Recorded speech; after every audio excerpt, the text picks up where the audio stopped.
Okay, self-emergence or emergence. Emergence actually is a fairly new study. It goes back to the study of the emergence of things, structures, processes. It's given various names in science and outside of science. It was systems theory, you know, how something comes out of a set of relationships. That's also called chaos theory. It's also called complexity theory. So, and it's got a broad history, but basically it's this last century, the study of how things come out of other things, specifically looking for the relationships, looking for the dynamics, looking for the laws. Now, emergence refers to the coming forth of a structure out of previous structures. And the key issue, the key criterion is that the new structure is different from the previous structures. And when a structure is different, it has different capabilities, different talents, you know, depending on what it is.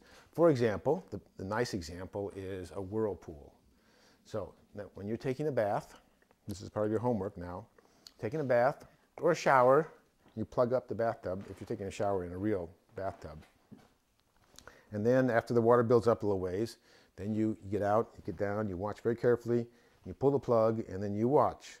And after a while, very likely, there'll be a whirlpool that starts. Okay, that whirlpool is a structure. It's a thingamajigger. It's a form. It is not just water. So it has emerged from the water. It has emerged under certain conditions of pressure, viscosity, the force of gravity. It doesn't, and height. It doesn't emerge when the water is 6 or 8 inches high. It doesn't emerge when the water is 1/8 of an inch high. So it emerges under certain conditions. The conditions under which something or other emerges from something else, that's of great interest to scientists and to lots of people. Another example of an emergent structure would be a hydrogen atom. A hydrogen atom is composed of a proton and an electron, as we all know. But it's different from a proton and an electron. It's a different thingamajigger. It has different properties. If, you know, it's impossible to do this, but if you did not know anything about hydrogen and you were just presented with a proton and an electron, you would not likely predict the properties of hydrogen based on the properties of a proton and an electron. Obviously, in retrospect, we can do that. So that's the idea of something emerging from something else. Now, the fun thing is the idea of self-emergence. That's the concept when something emerges from itself. In other words, it causes its own emergence. The whirlpool does not cause its emergence. The emergence is caused by a variety of factors, gravity, temperature, viscosity, et cetera, et cetera. But there are, and theoretically, only the universe is self-emergent. Only the universe is the only being which totally is responsible for its own form and structure. Any other being, any other structure is set within the context of the universe. Thomas Berry says this very nicely, as usual. He says, the universe is the only text without a context. Every other text has the universe as context. So that is true. However, there are beings in the universe, like Earth, who are close to being self-emergent. So Earth is almost entirely responsible for the changes that have taken place over 4 billion years. Not entirely. She's gotten a lot of help from the sun, and asteroids come in now and then, and there are activity take place outside of Earth. But primarily, Earth is self-emergent, except for this little detail of the sun. So we talk about things being self-emergent, even though we know it's a bit of an approximation for anything except the universe as a whole. Now, where does this emergence come from? First off, it's primordial. This power of emergence, or self-emergence for the universe, is primordial. It comes with the universe. Now, maybe there are universes around somewhere else which don't have the power to emerge, to self-emerge. Maybe. I don't know, who knows? But anyway, the universe we're in, these powers, this capacity, is built into it. It is the universe, this capacity. Now, it comes, the particular kind of emergence that we experience, molten rock becoming trees and morning glories, that comes from the very creative, as Miriam was talking about, relationship between the dynamics of the universe and matter and energy. The relationship between those is very creative. Now, why? You don't get to ask that question. Or if you want to ask that question, you can answer it in some way. Since this is the only universe we know about, we don't know if that's automatic or if that is a random or determined or whatever it is. However it came about, that's the universe we live in. We live in a universe where the relationships among the entities within the universe, the dynamics, the laws, the principles, and the nature of matter and energy are such that we get this creativity. The science is about studying that. How does that happen? Maybe even why it happens. Now, the dynamics of the universe, the way things actually happen, these are not material. Okay, so because they're not material, I call them spirit. So now we're going to, this is my little definition of spirit. Not everybody in the world agrees with me. As a matter of fact, almost nobody agrees with me. That's okay. So I'm going to call spirit those habits of the universe, as Brian calls them, habits or relationships or dynamics, which are effective. They make a difference. Things happen because of them. And I'm going to distinguish those non-material habits or dynamics of the universe with material aspects of the universe. In other words, energy and matter. Now, I will say I'm using the word energy as a scientist uses the word, which is a very narrow definition. Energy is the ability to do work. There are people, and scientists often take a word and keep it with a very narrow definition, so it's very clear what the meaning is. Energy is used in a lot of different ways in our language, but I mean it in a very specific way. So energy is the ability to do work, and energy appears in certain forms: chemical energy, potential energy, I don't know what, nuclear energy, kinetic energy, whatever. There's several others. It can be interconverted among those forms. That's what I mean by energy. Are those the only forms? Or those Only forms known. There's potential energy, there's nuclear energy, there's chemical energy, which is really a form of potential energy. There's kinetic energy, there's electromagnetic energy. I don't know, there might be some others. Anyway, it's been 150 years of people converting these back and forth. First done by Henry Joule, back in the 1850s. Now, matter is the child of energy, as we learned in our story of the cosmos.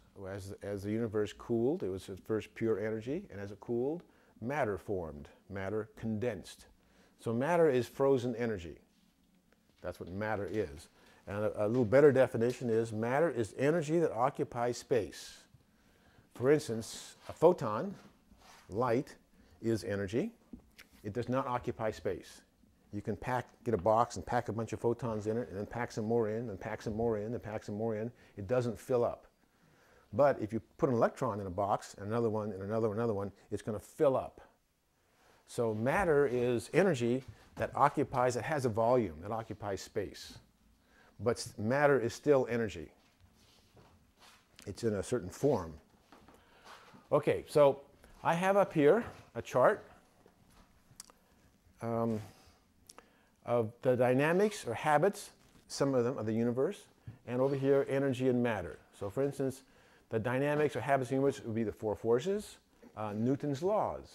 or the equations of quantum mechanics, or the equations of relativity, or relationships in general, or ghosts, or spirits, or whatever.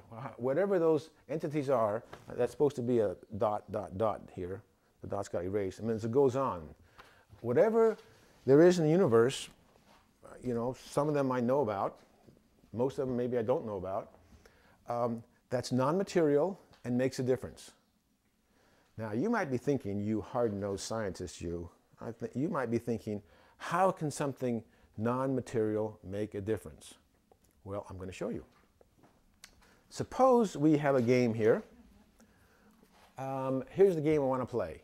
Oh, actually, I'm sorry, I should finish this off. So energy, matter would consist of photons, atomic particles, dark matter, dark energy, and any other forms of matter you can think of. These are material. These are energy. Energy is material. Energy is mass. And if you bump into energy, you bump into something. If you bump into the equation of quantum mechanics, you don't bump into anything. There's not something there to bump into. Okay, I'm going to do a little game here. Put up a triangle here, and I'm going to label the apices. Is that the way, is it plural of apex? Anyway, the vertices. Okay, the vertices. 1, 2, 3, 4, 5, 6. And then I'm going to take my crayon, which I forgot, and I'm going to pick a dot, pick a point, random. If you don't like that point, I'll pick that one. Any point you want. It could be outside, but it just delays the game a little bit. And then I'm going to roll a die, 6-sided die. Comes out 4. Oh, that's nice.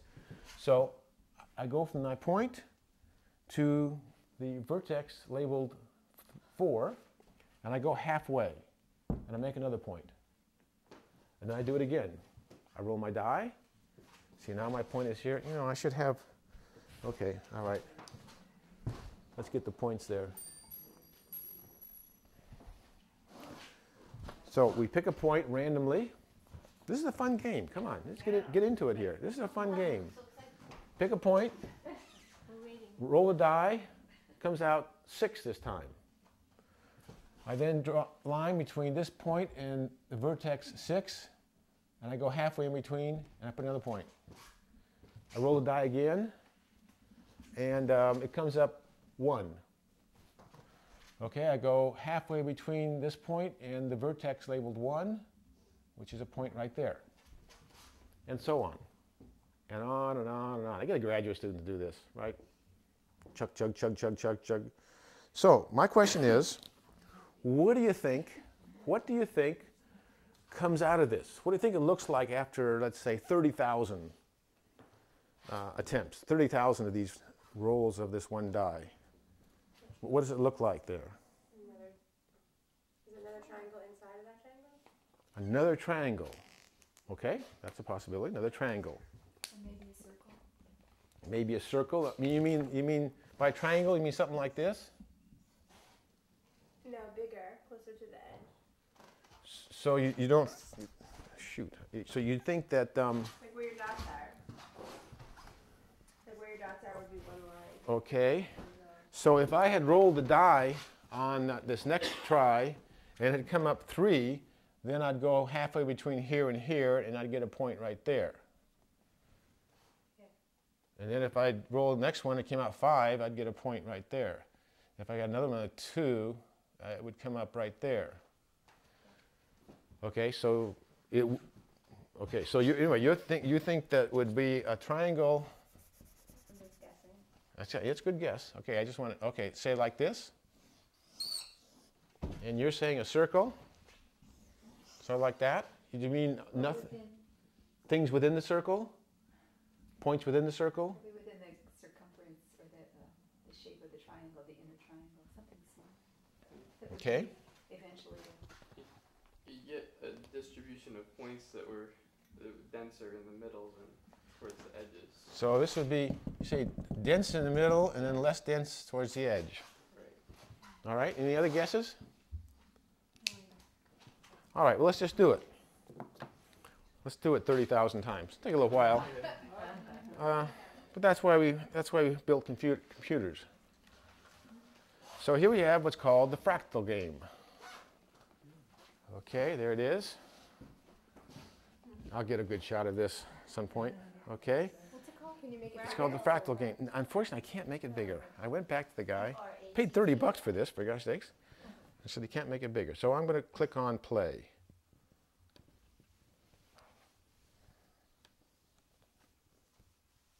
Play. Okay, now it's hard to see at first. You can see the points clicking along there. See the points clicking along? Now this, remember, this is a recipe. This is not a thing that's determining where these points go. This is not a force. This is not a potential field. This is not the field of relativity, right? Okay, now it still take a little while. Even at this speed, it would take a while to do 30,000 of them, right? So let's just flip over. Let's just flip over a little bit here. Again, that's why we have computers. And we'll look at the one that I started some time ago.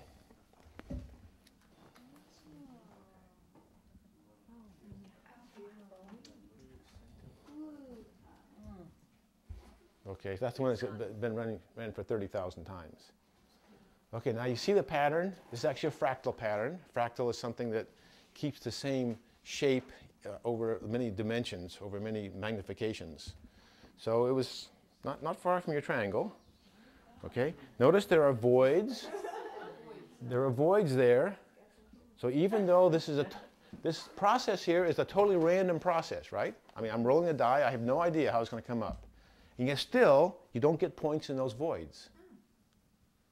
Larry, how do you, like, say if you roll, I'm missing the third part, move to center or line connecting point and apex.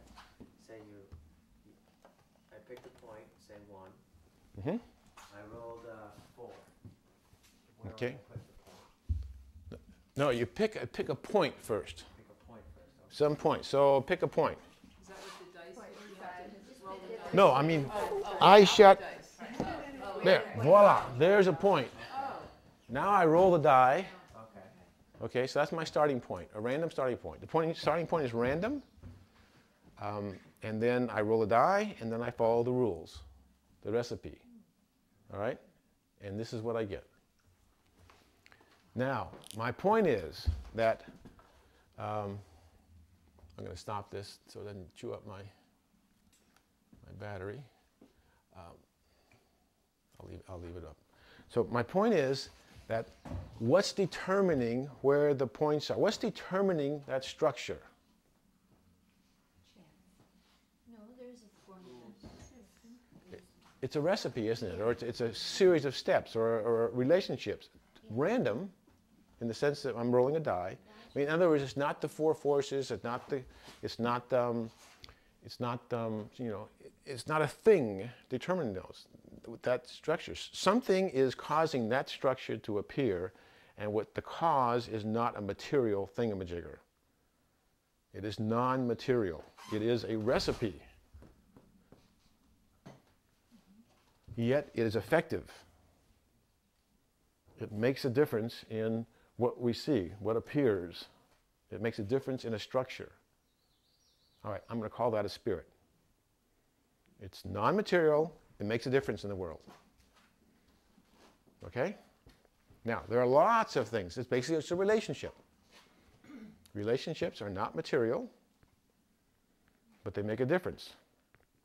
All right, that's the stuff. That's what emergence is about. So it's not the recipe that's spirit, right? yeah, It is. the recipe is a relationship. It's a relationship between one point and the next point.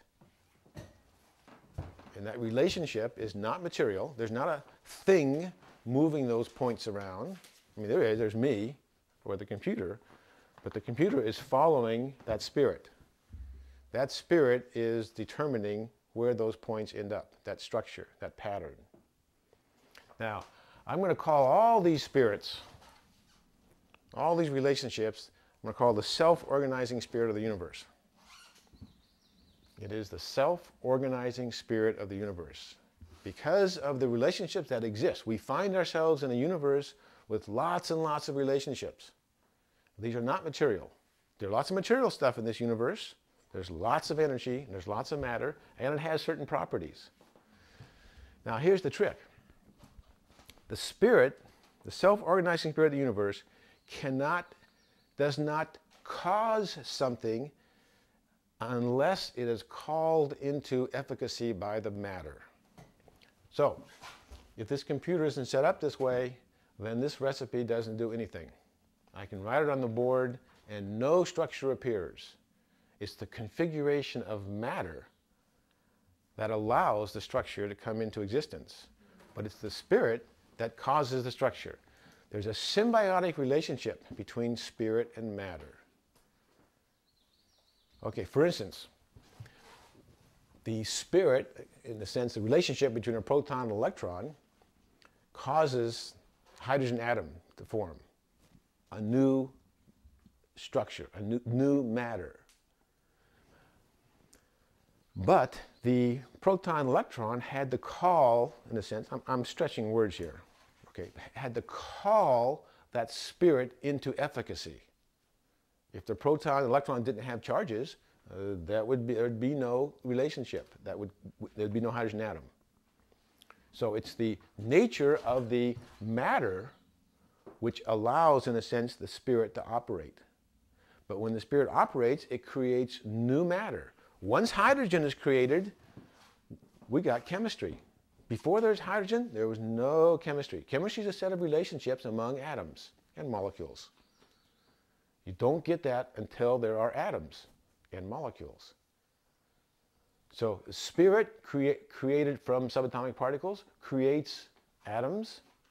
Now suddenly in the universe, there's chemistry, a whole set of relationships which never existed before, or existed in some sort of potential way but could not ever be called into existence. You can see it either way you want. Once you have those relationships possible in the universe, chemistry, now there's a whole new set of matter that comes into existence.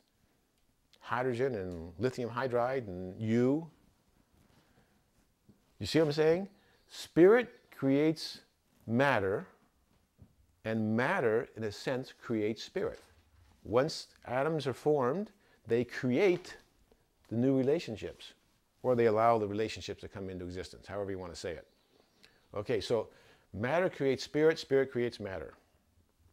It's the cyclical relationship, the symbiotic relationship. Tina? Question.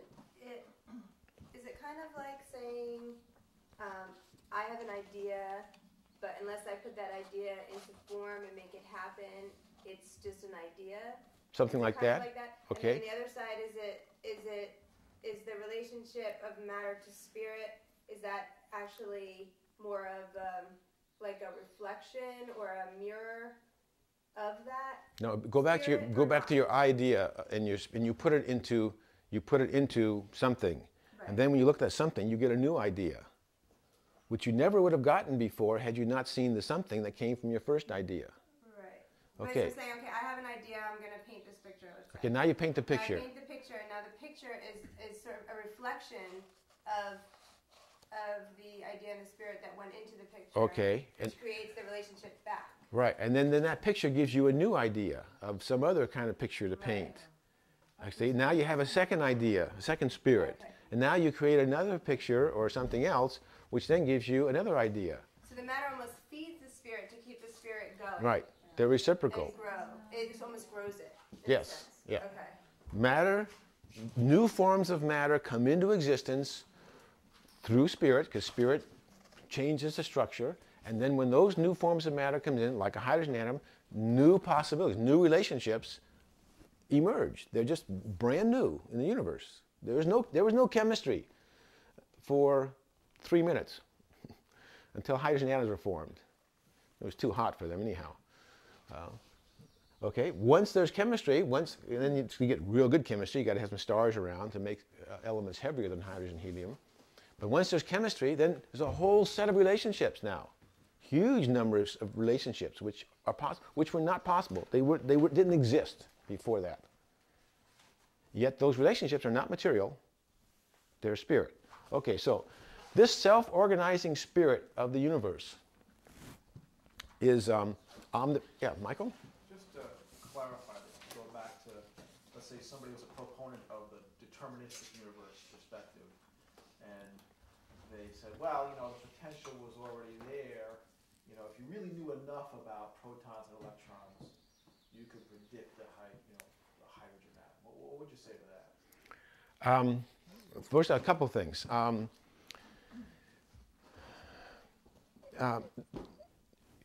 You know, you're hypothesizing something that doesn't exist.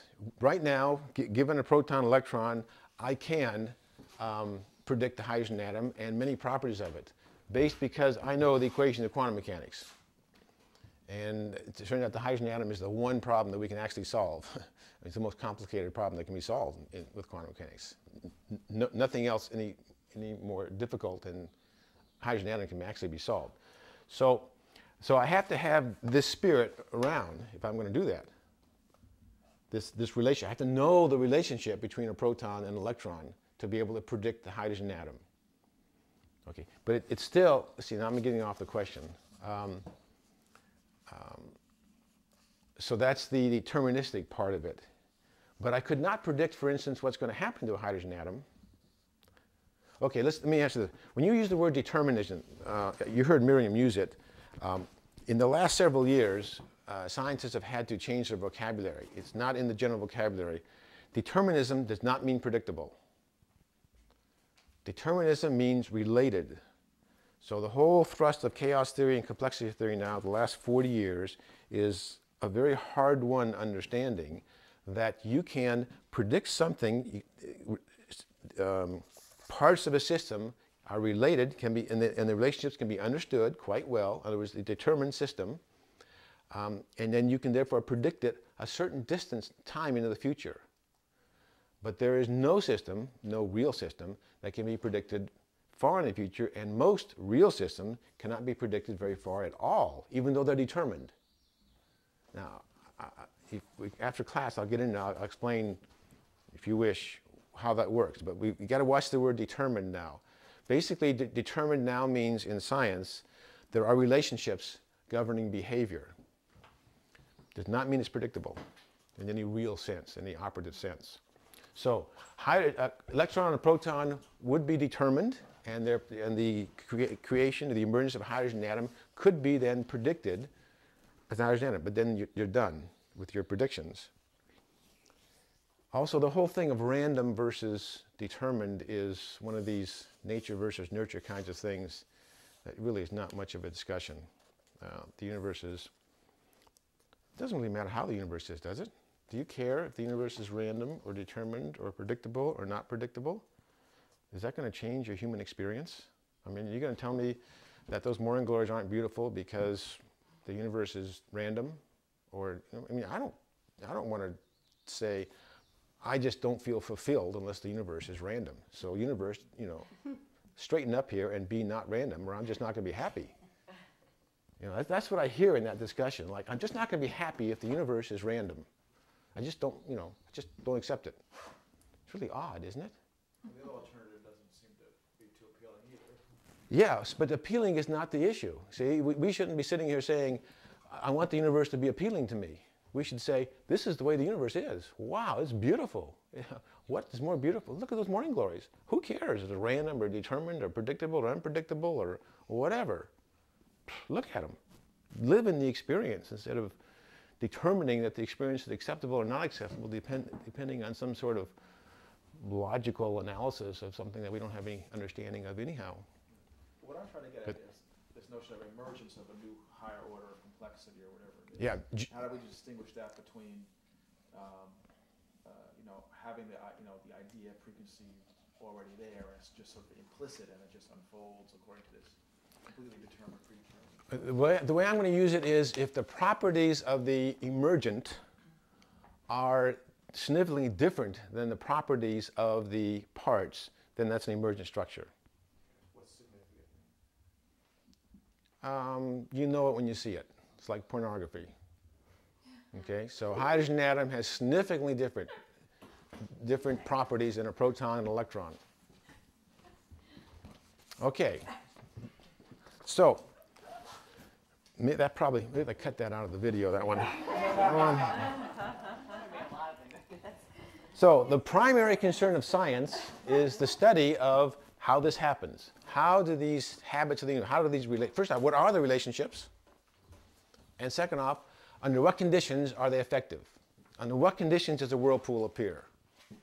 Does it appear differently on the moon or here? The answer is yeah. Well, that gives you a clue as to what the dynamics are, what's involved in it. That's what science is about. So science is about the study of spirit. Ha! I bet they didn't tell you that in high school. Right? 'Cause matter and energy are fairly easy to understand. They're characterized fairly simply. The spirit, the relationship, those are hard. Those are tough. So science does study the material universe, absolutely, no question about it. You have to learn how big protons are and what their charge is and so on. But the relationships are the tough part. So science is much more of a spiritual study than a, whatever the other one is, non-spiritual. Okay, so now we're at spirit and matter. Spirit creates matter, matter creates spirit. So the universe comes out of this co-creative process of matter and spirit. Now, the Buddhists have been saying this for 2,500 years at least, that what we experience is the codependent arising, or the arising codependently of the experienced world. The Buddhists got this a long time ago. And this is just restating what they say in using fancier words. But basically, to look out on the world, the experience we have comes from a relationship over time, deep time, of this symbiotic relationship between spirit and matter, constantly creating each other, ever more complex, sometimes being happy, not being so complex. I mean, dark matter probably hasn't changed in 13.7 billion years, probably. So not everything gets more complex. Depends on the conditions. So the important point here, and this is actually the basis of complexity theory, is what happens depends on the state of the matter. What's there? What conditions are present? And emergence is not a general property of things around us. Like conservation of energy is a general property. You don't have to know the details of a system to know that energy is going to be conserved. That's the way the universe works. Energy is conserved. But if you want to know what's going to emerge, if a new structure, you have to know the details of the system. It's not a general property. That's why it's so tough. It's a very difficult science. And it's come out only in the last 40 years or so when we had computers to do our business for us. Biology, evolution, is the process of a complex system. There's no predictability. There's explainability. I can't say there's no predictability. There's very little predictability because it's a very complex system. Determined, but unpredictable. Is there a word other than spirit that is used by, quote, other, by some scientists? We Sure. might have called them secular in the past, but I mean, it's like, what do they substitute for what we know as Okay. spirit? Laws, Oh, okay. equations, principles. They limit to those. Well, defining those sound limiting, but they're not limiting to scientists. Laws and principles, they just mean habits of the universe, the way the universe operates. Law is an unfortunate choice of a word. It has this thing like, the police, the conservation of energy police are going to come around and get you if you don't conserve energy or something. That vocabulary came out in the 19th century, even the 18th century, when there was a certain kind of science, mechanistic, Newtonian, classical physics dominated. And there was the thinking that everything was going to be predictable and clear and nice, and Newton was going to save us all. And so some of the vocabulary was developed in that time. It's just because of history has stayed in. But scientists don't think of laws as laws. Anyway, okay, so now the Earth is a creation of this power, of this process. This is the process of the universe universing. This is what the universe does for a living, this co-creation process. And Earth, as part of the universe, also earths in this manner. So for instance, we call it evolution. Its emergence on Earth is evolution. For example, 4 billion years ago, right around here, it was all hot molten rock. And now this rock is sitting around this room talking to itself about how it was once hot molten rock. That's emergence. That's what the universe does for a living. That's what Earth has been doing for a living. Take hot molten rock, turn it into, as in the cosmic walk, a mother's love for her child. And we think we're cool because we can make a car. You ever made a butterfly out of rock? Earth does this. Earth can do that. I mean, a butterfly out of rock. That's what Earth does. That's what Earth has been doing.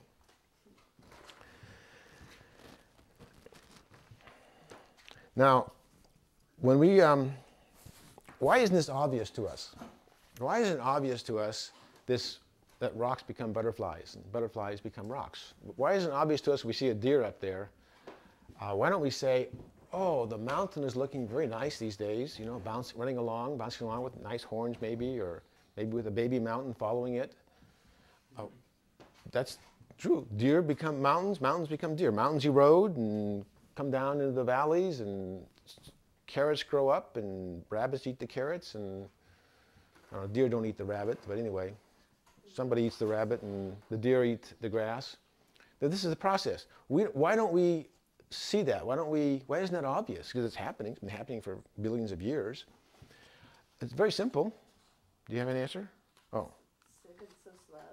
It's slow. Compared to our life? Right, right. We don't live long enough. Yes. If we lived 100 million years, if the lifetime of a human were 100 million years, we would see that, and we would have a vocabulary to express that. We would talk about, as Brian says in a place somewhere in his canticle, of mountains galloping across the continent. If we lived 1 billion years, we would see mountains galloping across the continent, or rising up and flexing like this, like Bob Knace was talking to us last night. The mountain raising periods. To us, it looks like mountains never move. We just need to live longer. Okay, we don't live longer. So we have our vocabulary, we have our symbol system, we have our understandings out of our experiences. And our experiences are very limited. That's the problem. Very limited experience on how Earth actually functions. So we have a whole system coming out of our very limited experience. So we think deer are deer and mountains are mountains. Now we know that's true. That's certain. You don't want to go up and pet a mountain, right? Or you don't want to climb a deer. That's true. Definitely mountains and deer are different. Okay. However, it's only partially true. It's not the whole truth. That's a good truth. It's certainly reasonable. I mean, you want to distinguish between tigers and deer, you know, especially important out there in the savannah. So those distinctions are important, but they're not the whole truth. We now know a much larger truth because we know about deep time, because we know the history of Earth now, in general. Now, what do we miss when we walk around thinking a deer is just a deer and a mountain is just a mountain? What aspect of life are we not, what do I want to say? What aspect of life are we not relating to?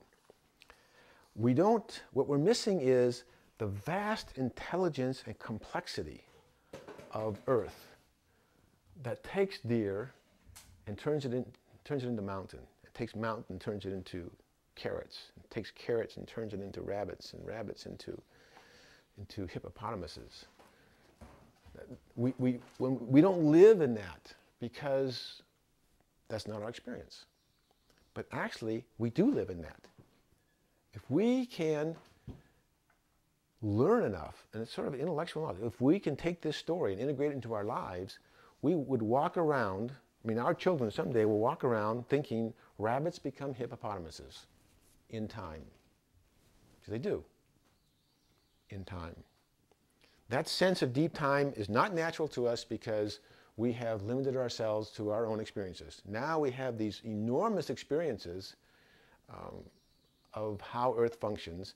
It's true, we'll not live 100 million years, but we can incorporate that into our symbol system. We're very powerful symbol processors. Boy, we just love symbols.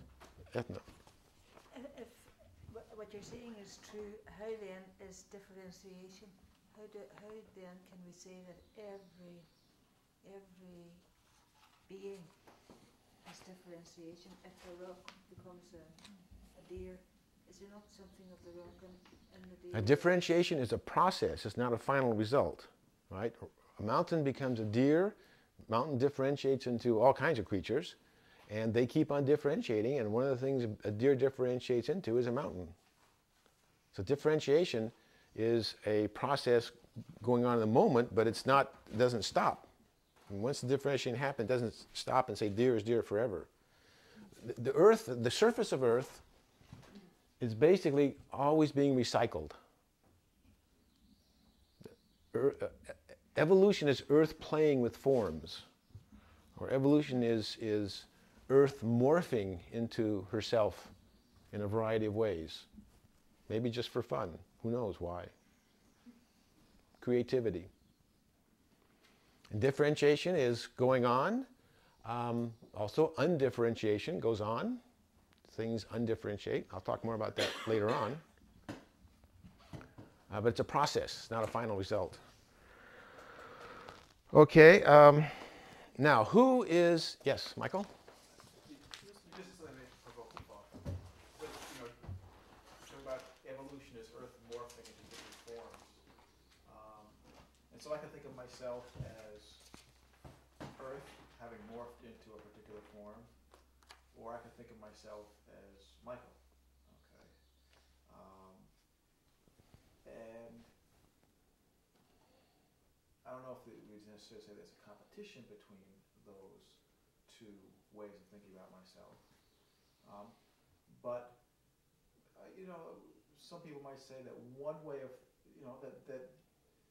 that both are true, but that one might be a more important truth than the other. What would you say to that? I said, it's a very good question, and it's what Miriam has talked about this last couple of days and when we did the story. Our basic story understanding was, I'm the story of myself, I'm the story of Larry. I was born Kenneth and Opal, 63 years ago. Okay, that's perfectly true. Now, the new understanding is, I am Earth. That sets a context for understanding I am Larry. Without understanding that bigger story, I don't really understand I am Larry. I thought that was the whole story. I thought I could understand myself, knowing my past 63 years, and maybe go back a little ways further, my parents, what they were like or something. I thought I could understand myself. I thought I could identify myself. I thought I knew my identity based just on that knowledge. Well, you can see what happened when we do that, right? We go into a sixth extinction. That is not sufficient knowledge for a human to understand itself, its own life story. It has to understand the larger story, not forgetting the one story. Like Miriam says, we need this knowledge of ourselves. The more knowledge you have of yourself, the better off we all are. But it's not enough. We need to know the story of Earth and the story of the development of Homo sapiens to understand myself. And then that's not enough. We need to know the story of the universe to understand the story of Earth. So is that a question? Little, okay. I'm thinking about the Earth morphing playfully, but can we extrapolate from the play of the Earth in the past to where it might play in the future, or a goal? Sure you can. Whether it's correct or not is something else. There's a famous man that says, prediction about the future is fine. Correct prediction is another thing. So, no, prediction is impossible about Earth. Earth is a chaotic system with a sensitive dependence on conditions, and prediction is not possible. Not even tomorrow, except in general. I mean, you can say tomorrow's going to come, the sun will rise. If you stick to fairly general things, you can predict. Okay, so Earth is self-emergent, self-morphing, self-designing. That's a new word I'm going to use now. I love that word. Miriam got me on this. Earth designs itself. Earth is constantly designing and redesigning itself. And when we, as humans, when we enter into a process of changing Earth, moving Earth around, we, as Earth, move into the design process. I mean, Earth raises mountains, we raise New York City as Earth. We designed the city, just like Earth designed a mountain. And when we do this, if we want these designs to be mutually enhancing, or if we want them to foster, as Thomas says, a mutually enhancing human-Earth relationship, we either want to do them the way Earth's been doing them for several billion years, because we know that works, or if we're going to do them differently, we darn well better know the ramifications of what we're doing. And in fact, we don't. We know very little about the ramifications, the implications, or the long-term results of what we do. So the best thing is to follow a tried and true path. Yes, Kevin. So when you say the Earth designs itself, that indicates a plan. So do you mean No. That doesn't indicate no plan. That indicates that a plan, and so what, doesn't indicate a plan. Don't go there. well, Design doesn't have to have a plan. it has to be planned beforehand. No. Design. No way. Ecosystem is not planned ahead of time. It's got a beautiful design of interacting systems. But it's not designed then. There may be a design, but it hasn't been designed if it's not planned ahead of time. Okay, I'm going to use the word design in a larger sense. Right, and that's what I was going to say. So do you mean by a plan would be more like these spirits or principles? I won't use the word plan. I'll stick with design and say it's that Earth designs without a plan. But doesn't I don't understand how a design doesn't mean that it's been planned. It's designed based on the relationships that exist and that are called into existence. That's the nature of the design. Just like that thing, did you see that design, that triangle design? Was that planned ahead of time by the computer? Right. Was it? No. No. Okay. But, I mean, It wasn't. So I am sort of right in saying the plan is the principles, the things. I wouldn't. The plan is a tricky. I wouldn't use the word plan. I know, but if you think of the design as something that has to have been a plan. I know. I'm not going to think that way because it's not the case. Because this design you saw here did not have a plan. Okay. Right. So I'm going to stay with that. But most people, when you say plan, when you say design, will think that it's something that's been planned. Right. Something that's been designed is something that's been planned. And so if that's the reaction of most people, then you have to think about what they're thinking. Exactly. And explain it to them. Right. The way. Exactly. And so that's an opportunity. Take that as an opportunity to present something like this, which comes out with a beautiful design with no plan. And then that can open them up to the possibility of, as long as you have good relationships, you can have a very good design without a plan, a forethought out plan. Okay, that's and so in my remaining, so today is about self-emergent. So self-emergent involves our entering into the process of Earth with our tools and changing things, so transportation systems, building systems, systems that change Earth's structure. And when we enter that process, it's obvious that if we enter it the way, if we learn from Earth and we enter it the way Earth has done, then we will participate in a design that is sustainable and mutually enhancing with Earth.